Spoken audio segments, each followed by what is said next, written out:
Welcome to today's episode, the podcast where we discuss the most recent installments of a different series every show. Today is Friday, August 22nd, the day that Edvard Munch's The Scream painting went missing in 2004. It took 2 years and a British sting operation before they were able to recover it. It And wasn't speaking even of the crimes, first time. yeah, it wasn't even the first time. In 1994, if anybody's interested. That's an interesting story because you have the person who did the crime. I think he was like an ex-football player in Norway or something. Speaking of crimes, though, the Rainmaker is a new legal drama on USA about a hotshot new lawyer who gets canned from his cozy big law firm and has to start working at an ambulance-chasing Better Call Saul type outfit where clients are hard to come by. This is Right. based on John Grisham's sixth novel, which came out in 1995. It was also adapted into a Matt Damon movie. 2 years later, right? Yeah. Do you remember the other adaptation of a movie, or a movie that was also turned into a TV show recently that starred Matt Damon back in the 90s? It was Ripley, right? Ripley is the name of the TV show. What was the name of the movie? The talented Mr. Ripley. Yes, that came out in 1999. The Rainmaker came out in 1997.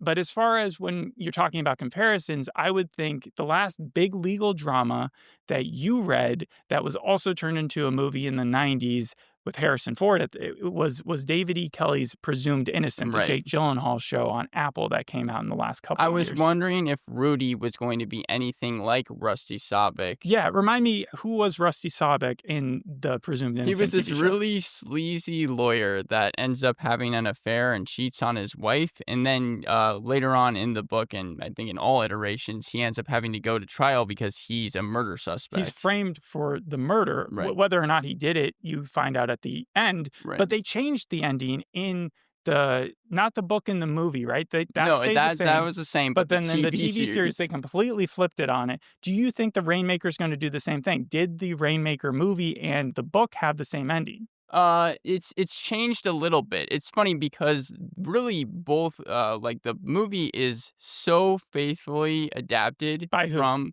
the book from Francis Ford Coppola. Yes. He's the person that directed it. They start a little bit later than the book does, but I mean, like when it comes to the dialogue and everything that happens, it was script straight from the page. Mhm. Like they maybe shift around a couple of events, and again, the ending is a little bit different. But it was really like 90% of it was exactly the same. Yes, but when it comes to the TV show, do you think that they're going to change the ending just like the David E. Kelley series did? I don't know if it has the same opportunity to, because when you have your main character being the person that's like up for trial, that can go a million different ways. But with this, it's just if the great benefit case is going to go their way or not. So you're saying it's a different case? Yeah. Okay, because- like a different setup. Do you think that's because 20 years later, like we're in a different environment, and so they decided to change things, kind of like because it does take place in the present. Yeah, there's Yeah. smartphones and all that. Right. So John Grisham's like novel wouldn't be as easy to adapt into today's environment. Very much so. Yeah, I think so. Okay, all right. Did you know that John Grisham also doesn't like to read his own old books because I didn't know that. he's considered a good storyteller, but not a particularly good writer. There's a reason that he's like a quick read at airports and stuff like that. Very popular, 300 million books worldwide sold. Also very commendable when it comes to his donations because he uses a lot of the fame that he's gotten from this to donate to the Innocence Project, which finds people who have had a miscarriage of justice and tries to help them.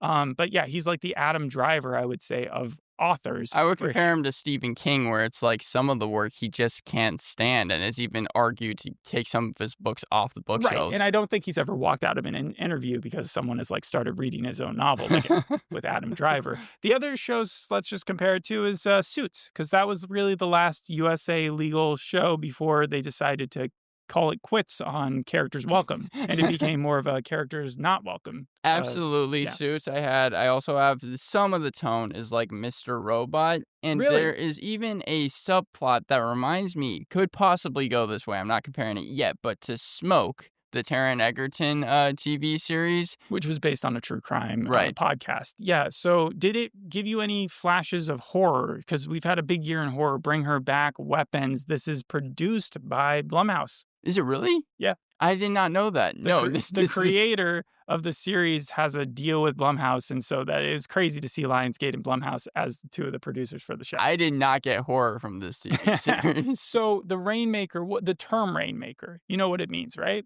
I'm not It's sure. like a lawyer who brings in big cases and a lot of money. I would think that it would lead to a really good procedural where, like, every episode, it's like, got another one for you, boss. Like, I just cha-ching, Just cha-ching, keeps on cha-ching. building and building. But Yeah, instead, from what I've read about this season, it's really focused on one case. So you've got Rudy. Let's set it up. Rudy right. is working for Tinley Britt, right? At the He beginning. has he has at the very beginning working for Tinley Britt. He's also living at home, and which is different from the TV series. And yeah, they kind of changed his backstory. So I think the first words of the movie, Matt Damon comes in and he's like, the reason I became a lawyer, some would think is because my dad was an asshole. But really, it was because I respected the 50s and 60s lawyers. It's that well, actually, in the book, he becomes a lawyer first few words because his dad is an asshole. Like that's So actually there's the actually a reason. difference there.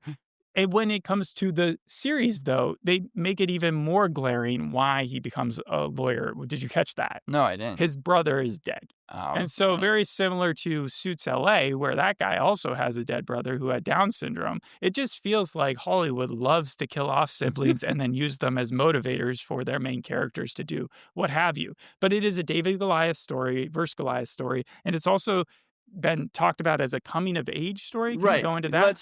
Let's just actually jump into the episode because I kind of have like a scenes breakdown. Sure. Okay. So the first scene is Melvin Pritchard. He wakes up. He's a made-up character. The scene isn't even really from the book. It was a little strange that it didn't feature any of the main characters or even the setting, but he wakes up, his house is on fire. He tries to go into his mom's room. He's not going to be able to save his mom, and then he runs out and he's able to save himself. And that was the first scene. And so this guy's name is Melvin and it's Dan Fogler, right? Yeah, it was strange. The only thing that I liked about it, because it felt kind of off-putting for the story, was that Dan Fogler, he played Francis Ford Coppola in The Offer, and then, of That's why they course, cast him. No, I'm kidding. I was wondering if that was on purpose, because, again, Francis Ford Coppola did the 1997 movie. But you've paid a lot of attention to this guy's career, right? Like you've seen him Right. in a lot of Take stuff. Me Home Tonight, The Walking Dead.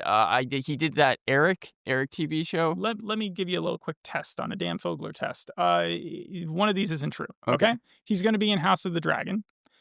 He's a vegetarian. His dad was a surgeon, which makes his role as a nurse in this kind of interesting. Uh-huh. And he played himself in Sharknado. Played himself in Sharknado. I'm going to go with he's a vegetarian. That's correct. He's not a vegetarian. Everything else, what gave it away? I honestly, that was a pretty good quiz. I don't know. I just Okay, kinda all right. guessed. Well, good guess. And so he is introduced at the very beginning. His Right. mom dies, and then do we jump right into Rudy's life? Right. So we get the intro, and then we get our first look at Rudy. He's at an old folks' home when he's talking to Miss Bertie Birdsong, who I think is going to have a lot less of a presence here than she has in the book, because she's kind of a main character in the book. But that's just kind of what I'm getting. But they're talking about the $20 million will that she has, and she wants to give it to a TV preacher because she doesn't trust her family. That's very much like the book. So he's not there alone, right? Like he's there with the rest of the Tinley He's there with Britt Sarah interns. Plankton. Yeah. Yeah, and so they're trying to scrounge up. You wouldn't think that the big firms would need to go to nursing homes to try to find clients, right? But it does follow the track of the book. In fact, what I found interesting is when he's talking to Miss Bertie Birdsong, they give away a twist that happens so far into the book where we learn that actually that $20 million that she has is not, she only has like 42,000, but they give that away at She's the, senile. yeah, but She's a crazy lady. they give that away at the beginning of this TV series when he's speaking to one of the people that works at the old folks home, and he's like, yeah, she's actually broke. It reminded me a lot of Bad Monkey, because I remember when I was doing research for that, they gave away a twist early on in that TV series. Like you that said, they're happens. probably not going to include her. They're trying to reframe for this other case that's going on. But everything about Rudy is correct. He is young. He's a struggling law student. He's a bartender, as we see. I thought that Milo Callaghan, who plays him, did a good job, but also he sounds sounds and looks like him. He's from Rivals. Would you say that Matt Damon also sounds and looks like him? Yeah, I So think they all so. sound and look like each other. Okay. But I was saying that, like, in terms I completely believed him as Rudy. I liked the backstory. I even like some of the changes. He doesn't live at home in the book, You said that, yeah. but here, yeah, I thought that it worked fine for the TV series. His mom kinda Why is kicks that him such a out. big sticking point? Because, like, again, his mom just kinda seems like an asshole. Like, she chooses the stepfather over him, Hank. even though she sees them get into a fight where Hank literally punches her son. Yeah, it And was if she already has a dead son, like, I understand that maybe she's just grieving and then she's angry, but you would think that she would wanna preserve that relationship more than anything. that's true, but I think just for the sake of the story, they were trying to show that he's really down on his luck just like he is in the book. Right, and in the movie, it's Claire Danes playing a battered woman, Mhm. and I don't know if since there's no Claire Danes type Right, character Kelly. in this, in the show so far, if maybe she's taking that role, the mom's character, is she being hit by the stepfather or not? We don't see it, Okay. but we do know that he's abusive. Also, the book takes place in Memphis. This takes place in South Carolina, but I didn't think that the change affected it that much. But perhaps the biggest change is Sarah Plankmore. She is only ever referred to in the book as a past relationship, one that he sincerely regrets that how it ended. In fact, it makes it seem like the Sarah Plankmore in this TV series is going to be more of a likable character because Rudy describes her in the book as a third-year law student, the only girl I ever loved. She dumped me 4 months ago for an Ivy Leaguer, a local blue blood. But here, it seems like Sarah Plankmore, and I like her character here, is in a pretty serious relationship with Rudy. Yeah, but that might be just how it starts. If you read your own point just there, you said that she leaves him for like a blue collar, wait, Ivy for who? Leaguer. For an Ivy Leaguer, for like a bigwig. Mhm. So and in this show, we quickly see her aligning herself with Leo Drummond, the big Right, boss. right. So let me get to the Leo Drummond introductory scene because I was enjoying everything. Like I said, I enjoyed seeing even Prince, who is his manager at the bar. But when we get to Leo Drummond's introduction, I got serious whiplash. He's the big bad for all iterations. Like he's not a great character, Do you but recognize who plays him here? I John didn't. Slattery? No. He is Howard Stark, the Marvel dad. Oh, he was Tony's. Tony Stark's dad in Hmm. Avengers He's Endgame. also more famously known as Roger Sterling, but I know you haven't seen Mad Men, so. Well, yeah, I definitely wouldn't have recognized him in this, but this was a strange two scene pairing because it starts off where Leo Drummond, he's kind of teaching all the people that are going to be working at Tinley Britt. We see he's a hard ass, he's strict, and he's talking to everyone. And then Rudy shows up late. His I think it's a clothes. regular board meeting. It just happens to have all the interns or the Right. paralegals that are present there. No, and that's true. And because Rudy got in a fight with his stepdad, he not only shows up late, but disheveled. Yeah, yeah, his clothes are tattered, he's bleeding, it's unprofessional, and because of that, Drummond decides that he's going to grill Rudy. Yeah. And then Rudy even says that he doesn't agree with Drummond's belief after Drummond asks him a question about everyone being equal under the law, bringing up domestic violence victims. So Right. this whole scene was going down. I was just kind of watching it. I was like, okay, the scene ends where Rudy and Drummond do clash, but Rudy kind of stands up for himself. Not only does he stand up for himself, but he also shows like that he is a genius when it comes to being able to just pick out court cases.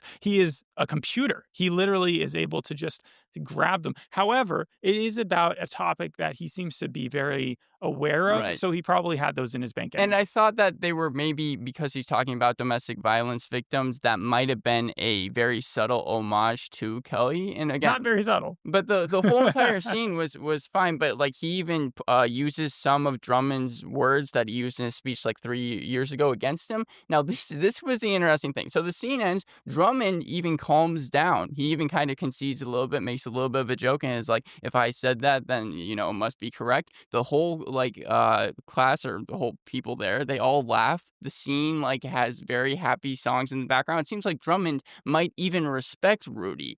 And then out of nowhere, the very next scene, 5 seconds later, I had to replay it because I wasn't sure I heard it correctly.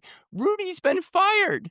It takes place after the meeting, and Sarah Plankmore is going up to him and is like, "You're fired," and it wasn't played for laughs. And it was like the most tonal whiplash I had ever seen because when Drummond ends in the last scene, he seemed fine. He wasn't even mad anymore. Yeah, there's the shock of like not seeing him get mad enough to want to fire him, but I think it's more pointed that like he didn't make a mistake. Had you seen, because I don't think Leo Drummond's a dumb guy. Like, he He's does not, lead yeah. this giant firm and stuff. And so if he sees talent, you think that he'd want to incubate it like he does with Sarah later on. However, like, I assume that he's a little bit frightened of the fact that he's also seeing pushback from this new guy. Perhaps, but it felt like there was a missing, like, crucial Mistake. thing because, like, it Like, had Leo Drummond been, like, really mad in the scene beforehand and then it cut and then it was like Rudy got fired, I'd understand it, but for the sake of the TV show, it just kinda came out of nowhere, it was right. so abrupt. But we're both circling around the same thing. I'm just trying to add that he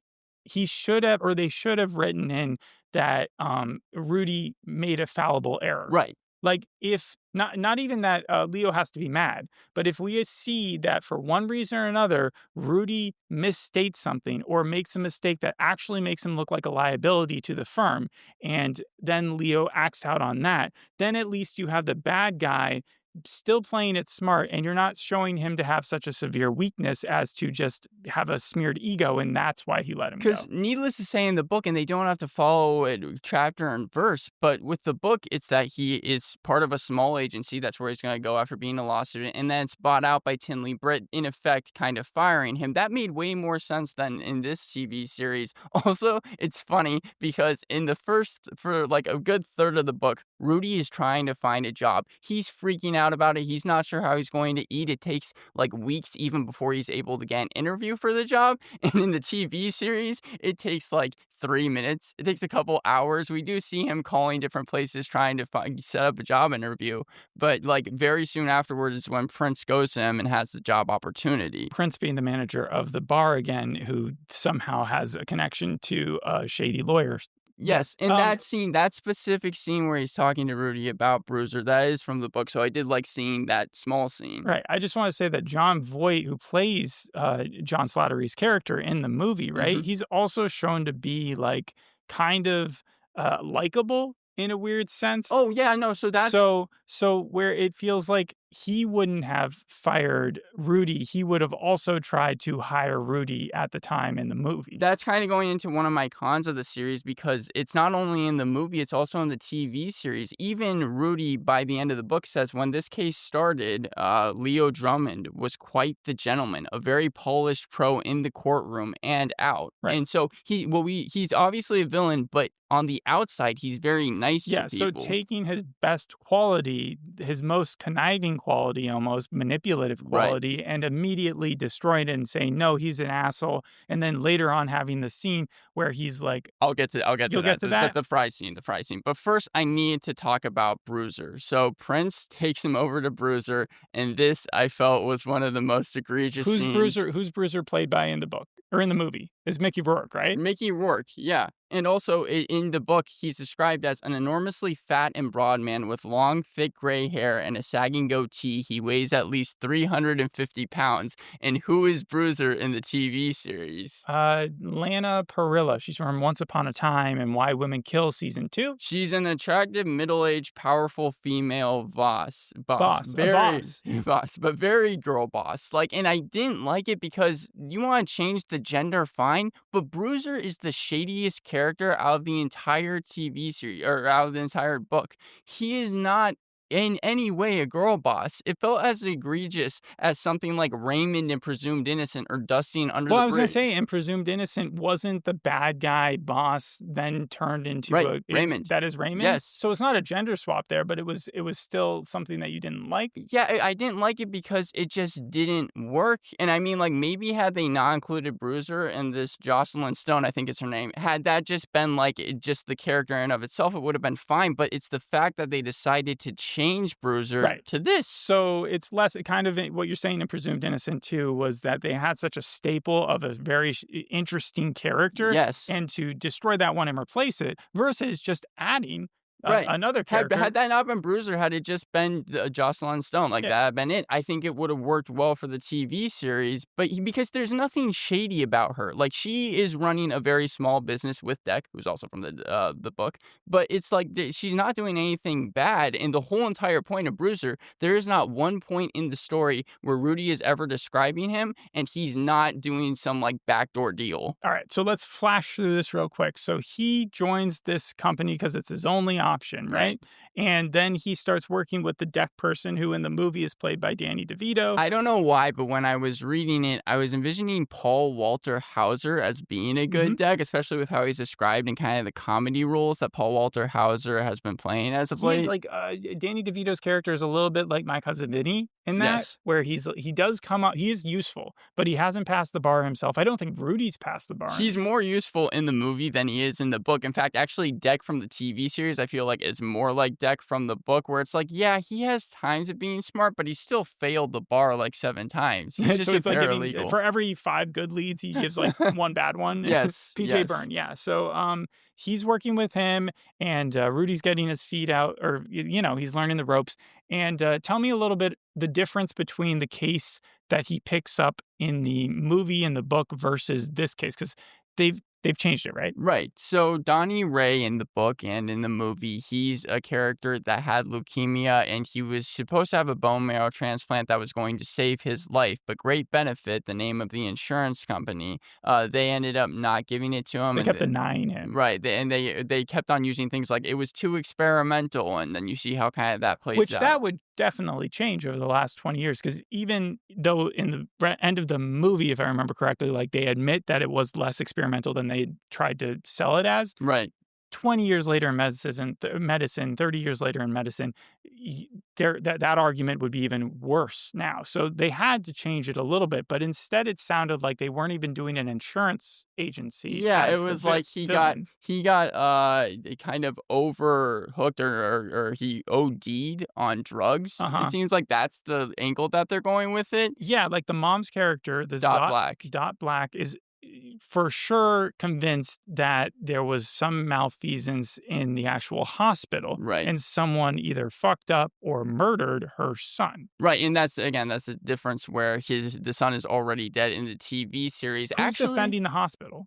I think it's going to be Leo Drummond. Leo Drummond, Yeah, and what's his firm called again? Tinley Britt. Tinley Britt. Yeah, so right off the bat, she's facing an uphill battle. Right. And so I kind of am indifferent on how that scene played out and how that story is going to be. Which scene? The one where she hires Rudy? Yeah, where kind of the main thing is going to be, because it's like this is supposed to be the big part of the TV series. I don't feel like we've gotten enough scenes on it yet. I'm not willing to just write it off, though. It could end up working out. Right, because it seems like this is where they depart and they say, we're not going to make it a procedural, Right. like most legal dramas on USA. This is going to be the case that we really, really pull apart. It just depends on how they're going to go about it. So I'm kind of like reserving judgment on that. I guess I wanted to touch on 2 more scenes. One was the fry scene with Drummond and Sarah. Drummond intimidates Sarah by throwing fries on the ground as she's trying to vouch for her boyfriend Rudy to give him a second chance. She's trying to get him his job back. This is before he even signs on to Dot Black, and she thinks that, well, he likes me well enough because I am smart too. This was a dumb scene. It reminded me a lot. They treat Leo Drummond like he's a Sherlock villain. You might not remember, but in the season 3 finale of Sherlock, there's a scene where the villain starts like flicking Watson's face, and it's supposed to be very intimidating, but it just comes across as silly. And it seemed like the same thing here. It reminded me as if like Dr. Cox from Scrubs was a serious villain because he's trying to like kind of show his power that he has. I over would say more people. House-ish, because House could be really, really vindictive. Right. But I still think that he would be more human than to do something like that. It's kind of like The Consultant, Yeah. where Christoph Waltz Right. came in there and he was doing his manipulations and being an asshole. But there, it's like he was supposed to be kind of like the The devil, devil. or the devil And incarnate. Leo Drummond is the bad guy. Yeah, so- and Leo Drummond's a bad guy, but it was just so on the face. Again, I like how subtle he is, especially at first in the book. And here it was just like, no, we have to try and make him a villain. Also, something I didn't understand was the cliffhanger. Melvin Pritchard is going to be in more than just the first episode because he breaks into a house and then drugs an old lady. It seems like a useless B storyline. It's not a B storyline. I think he's the one who's probably responsible for Dot Black's kid's death. My guess. Well, he's already under kind of investigation for murder. In fact, we even see him in the hospital. I think that was for maybe his mom, but that's what reminded me Right, of but Smoke. I think if I read the description, just the regular description, so Right. this isn't a spoiler, that he is a nurse. And so my assumption is that he's going around Dexter style Right. and killing all these patients for one reason or I think another. he might be an arsonist. I think he might be, like, setting fires. So the smoke comparison Right. again. Yeah, with Taron Egerton. Okay, yeah. So overall, I think if you have got Leo Drummond as the legal bad guy, and then you've got Dan Fogler as the other bad guy, Melvin, and then you got Rudy, and Sarah is kind of, I think Sarah might be turncoat. I think she ends Really? up with Leo. I think, yeah, like it just That's feels like interesting. she prides her, like he's going to turn her away from Rudy. And you've got one story of a lawyer who's going to for sure be on the up and up because Right. that is Rudy's entire identity. Uh-huh. That's not going to change. So, what would be the biggest betrayal, the most exciting watch? I would Sarah, assume is and it would fit with the story where Sarah ends up leaving him at right. the very She's like beginning. his Gwen Stacy, and he's going to find his Mary Jane somewhere else. However, with that being said, I'm going to give the series a 4 out of 10 because although I think there's some interesting parts and even speculation that we were doing was kind of fun to talk about, and there's good acting, I think the changes will annoy fans of the book and people just tuning in. I don't think will find this as anything other but another cliche lawyer show. Right. It's been called bland, and people have pointed out that they're kind of upset that they changed the villain from being an insurance agency, and they think, oh, because of the Luigi Mangione Uh-huh. stuff, that Right. was they're not they're trying to play it super duper safe by just making it like an evil nurse. It's And like Top Gun Maverick where they didn't say who the villain was, but you just know that they're they flying couldn't say in Russia. yeah. Mixed versus negative response. You got a 47% on Rotten Tomatoes. Variety said legal drama, The Rainmaker won't bring blue skies back to USA. However, LA Times gave it a positive review and said The Rainmaker brings back blue skies to USA. So, which is it? No, but honestly, there's only one other scripted show that's in the woodworks to being made for the USA. What is it? It's another detective series based off novels. I think comes out in like 2000 or next year. Next year. But the funny thing is, like, yeah, it's because of the Comcast deal or whatever. It doesn't seem like characters are welcome quite yet. It Right. doesn't seem like characters will ever possibly be welcome And again. especially with Suits LA being canceled, it's Well, like that was that's NBC. Oh, I that don't. was NBC, Yeah, wasn't it? yeah. Yeah. Decider said skip it, and yeah, I would probably say that this is not going to see a second season, but that's just my guess. Mhm. Yeah. How many episodes is it supposed to be? 10. 10. All right. Thanks for listening. We'll see you in the next episode. Hope you enjoyed this one. Bye. Bye.